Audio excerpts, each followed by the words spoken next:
Hello there, and welcome to my channel Engineering Progress, where we dissect and explain in easy-to-digest bits some of the most complex engineering feats and happenings. Today on this stream, we are discussing nuclear fission and fusion power for future space exploration. Also, please don't forget to click the subscribe button, destroy the like button, put on notifications, and drop comments below on this or any content you guys want to watch. Thanks! Space travel has been one of man's greatest dreams, having the ability to go beyond the comfort of Earth and travel to various galaxies and the great unknown for exploration in search of answers or just to have a nice time in the stars. But this dream has been hampered because we do not have the jet propulsion technology to properly escape our homeworld. But all these will soon be a thing of the past, as nuclear thermal propulsion, which uses heat energy from the nuclear reaction at its core for fuel, could be used one day in human spaceflight, possibly in the not-too-distant future for our colonization of Mars. Its development is the one true challenge, as the materials used must be able to withstand high heat and bombardment of highly charged particles regularly. There is a new space race developing, with higher stakes and more ambitious goals than just going back to Earth orbit or the Moon. The United States, which has developed a sizable lead on technologies in rocket and satellite technology, has in turn grown its national and global space ambitions.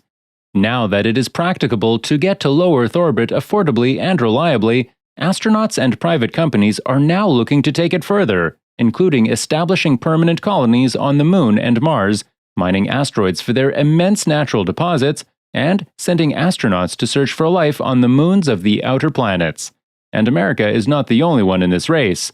China and Russia are working together on a lunar base, and China claims it will be the first to colonize Mars and even mine asteroids. Nuclear fission and fusion power will be essential to accomplishing these and other ambitions. These technologies can deliver the performance, including immense power levels, longevity, and reliability, required to take large people and cargo astronomically long distances, and support the power requirements for long-term colonies far removed from the safety net of Earth. To this end, China is reportedly making investments in the advanced propulsion sector, including in fission and fusion contexts that dwarf U.S. effort. For the United States to remain competitive on the world scale and win what some are calling the new deep space race, they must double down on investment in nuclear fission and fusion technologies. Will Searight, a nuclear engineering doctoral student at Penn State, is contributing to research that could make these advancements more feasible. He published findings from a preliminary design simulation in Fusion Science and Technology, a publication of the American Nuclear Society. To better investigate nuclear thermal propulsion, Searight simulated a small-scale laboratory experiment known as a hydrogen test loop. The setup mimics a reactor's operation in space, where hydrogen travels through the core and propels the rocket at temperatures up to nearly 2,200 degrees Fahrenheit. Searight developed the simulation using dimensions from detailed drawings of tie tubes, the components that make up much of the test loop through which hydrogen flows. Industry partner Ultra-Safe Nuclear Corporation, USNC, provided the drawings. Understanding how USNC's components behave in a hot hydrogen environment is crucial to bringing our rockets to space, Searight reasoned. We are thrilled to be working with one of the main reactor contractors for NASA's Space Nuclear Propulsion Project, which is seeking to produce a demonstration nuclear thermal propulsion engine within a decade. Advised by Lee Winfrey, Associate Professor and Undergraduate Program Chair of Nuclear Engineering, Searight used the ANSYS Fluent, a modeling software, to design a simulation loop from a stainless steel pipe with an outer diameter of about 2 inches. In the model, the loop connects to a hydrogen pump and circulates hot hydrogen through a test section adjacent to a heating element. Searight found that while consistent heating of hydrogen to 2,200 degrees Fahrenheit was attained, it was necessary to include a heating element directly above the test section to prevent a reduction in heating. Data collected from the modeling software showed that the flow of hydrogen through the test section was smooth and uniform, reducing the uneven distribution of heat through the loop that could jeopardize the setup's safety and lifespan. Analysis of the results also verified that stainless steel would allow for more convenient and cost-effective construction of the loop, the fusion rocket. So one might wonder, a fusion rocket? How's that possible? Are we onto some Star Trek imaginations right now? Well, a fusion rocket is a theoretical design for a rocket driven by fusion propulsion that could provide efficient and sustained acceleration in space without the need to carry a large fuel supply. The design requires fusion power technology beyond current capabilities and much larger and more complex rockets. Fusion nuclear pulse propulsion is one approach to using nuclear fusion energy to provide propulsion. Fusion's main advantage is its very high specific impulse, while its main disadvantage is the likely large mass of the reactor. A fusion rocket may produce less radiation than a fission rocket, reducing the shielding mass needed. The surest way of building a fusion rocket is to use hydrogen bombs as proposed in Project Orion, but such a spacecraft would be massive, and the Partial Nuclear Test Ban Treaty prohibits the use of such bombs. For that reason, bomb-based rockets would likely be limited to operating only in space. An alternative approach uses electrical, e.g. ion propulsion, with electric power generated by fusion instead of direct thrust. Spacecraft propulsion methods such as ion thrusters require electric power to run, but are highly efficient. In some cases, their thrust is limited by the amount of power that can be generated running on fusion power that could drive such a ship. One disadvantage is that conventional electricity production requires a low-temperature energy sink, which is difficult, i.e. heavy, in a spacecraft. Direct conversion of the kinetic energy of fusion products into electricity mitigates this problem. One attractive possibility is to direct the fusion exhaust out the back of the rocket to provide thrust without the intermediate production of electricity. This would be easier with some confinement schemes, example magnetic mirrors, than with others, example tokamaks. It is also more attractive for advanced fuels. Helium-3 propulsion would use the fusion of helium-3 atoms as a power source.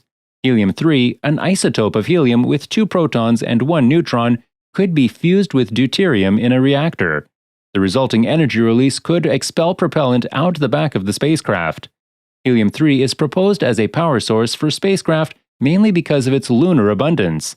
Scientists estimate that 1 million tons of accessible helium-3 are present on the Moon. Only 20% of the power produced by the DT reaction could be used this way, while the other 80% is released as neutrons, which, because they cannot be directed by magnetic fields or solid walls, would be difficult to direct towards thrust. Helium-3 is produced through the beta decay of tritium, which can be produced from deuterium, lithium, or boron. Even if a self-sustaining fusion reaction cannot be produced, it might be possible to use fusion to boost the efficiency of another propulsion system, such as a Vasmir engine. So this poses the question, what are the confinement alternatives? Magnetic. To sustain a fusion reaction, the plasma must be confined. The most widely studied configuration for terrestrial fusion is the tokamak, a form of magnetic confinement fusion. Currently, tokamaks weigh a great deal, so the thrust-to-weight ratio would seem unacceptable. NASA's Glenn Research Center proposed a small aspect ratio spherical torus reactor for its Discovery 2 could deliver a crude 172,000 kilogram payload to Jupiter in 118 days, or 212 days to Saturn, using 861 metric tons of hydrogen propellant plus 11 metric tons of helium-3 deuterium DHE3 fusion fuel. The hydrogen is heated by the fusion plasma debris to increase thrust at a cost of reduced exhaust velocity, 348 to 463 km per second, and hence increased propellant mass.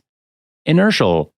The main alternative to magnetic confinement is inertial confinement fusion, ICF, such as that proposed by Project Daedalus. A small pellet of fusion fuel with a diameter of a couple of millimeters would be ignited by an electron beam or a laser. To produce direct thrust, a magnetic field forms the pusher plate. In principle, the helium-3 deuterium reaction or an aneutronic fusion reaction could be used to maximize the energy in charged particles and to minimize radiation, but it is highly questionable whether using these reactions is technically feasible. Both the detailed design studies in the 1970s, the Orion Drive and Project Daedalus used inertial confinement. In the 1980s, Lawrence Livermore National Laboratory and NASA studied an ICF-powered Vehicle for Interplanetary Transport Applications, or VISTA. The conical VISTA spacecraft could deliver a 100-ton payload to Mars orbit and return to Earth in 130 days, or to Jupiter orbit and back in 403 days. 41 tons of deuterium, tritium, DT fusion fuel would be required. plus 4,124 tons of hydrogen expellant. The exhaust velocity would be 157 kilometers per second. Magnetized target. Magnetized target fusion, or MTF, is a relatively new approach that combines the best features of the more widely studied magnetic confinement fusion, i.e., good energy confinement, and inertial confinement fusion, i.e., efficient compression heating and wall-free containment of the fusing plasma approaches. Like the magnetic approach, the fusion fuel is confined at low density by magnetic fields while it is heated into a plasma. But, like the inertial confinement approach, fusion is initiated by rapidly squeezing the target to dramatically increase fuel density and thus temperatures. MTF uses plasma guns, i.e., electromagnetic acceleration techniques, instead of powerful lasers, leading to low-cost and weight-compact reactors. The NASA MSFC Human Outer Planets Exploration, or HOPE group, has investigated a crewed MTF propulsion spacecraft capable of delivering a 163,933 kilogram payload to Jupiter's moon Callistousing, 106 to 165 metric tons of propellant, hydrogen plus DT or DHE3 fusion fuel in 249 to 330 days. This design would thus be considerably smaller and more fuel efficient due to its higher exhaust velocity, 700 km per second, than the previously mentioned Discovery 2 Vista concepts. Inertial electrostatic. Another popular confinement concept for fusion rockets is inertial electrostatic confinement, or IEC, such as in the Farnsworth-Hirsch fusor or the Polywell variation under development by Energy Matter Conversion Corporation, or EMC2. The University of Illinois has defined a 500-ton Fusion Ship 2 concept capable of delivering a 100,000-kilogram crewed payload to Jupiter's moon Europa in 210 days. Fusion Ship 2 utilizes ion rocket thrusters, 343 kilometers per second exhaust velocity, powered by 10 DHE3 IEC fusion reactors. The concept would need 300 tons of argon propellant for a one-year round trip to the Jupiter system. Robert Bussard published a series of technical articles discussing its application to spaceflight throughout the 1990s. His work was popularized by an article in the Analog Science Fiction and Fact publication where Tom Ligon described how the fusor would make for a highly effective fusion rocket. With that, we have come to the end of the video. If you enjoyed it, why don't you tell us what you think about the shortage of microchips and the future possibilities of nuclear power being used for spaceflight? Let's all hear your views in the comment section. Please share and comment on our amazing videos. Also, don't forget to like and subscribe to our channel to notify a new video like this is out immediately. Have a great day, guys. See you next time.